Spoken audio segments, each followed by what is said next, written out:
Λόγω της γεωγραφικής της θέσης, η Ελλάδα αποτελεί το κέντρο της Ευρώπης. Όρθια και έχοντας στα δεξιά της την Ανατολή και στα αριστερά της τη Δύση, προορίζεται να φωτίσει με την πτώση της στα αριστερά στη Δύση.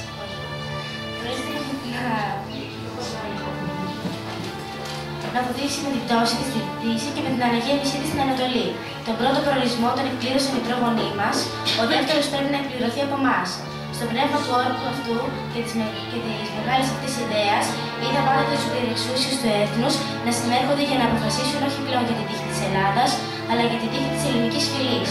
Πόσο θα ήθελα να ήταν οι παρόντες σήμερα εδώ οι Γερμανοί, οι Ζαΐμιδες, οι Κολοκοτρώνητες, οι Αλωτινοί, πληρεξούσιοι της Εθνοσυνέλευσης και εκείνοι που πήραν τα όπλα για τον κοινό αυτό σκοπό, για να συμφωνήσουν μαζί μου πόσο απομακρυνθήκαμε από τη μεγάλη εκείνη ιδέα της πατρίδας, την οποία είδαμε για πρώτη φορά να εκφράζεται στο τραγούδι του Ρίγα.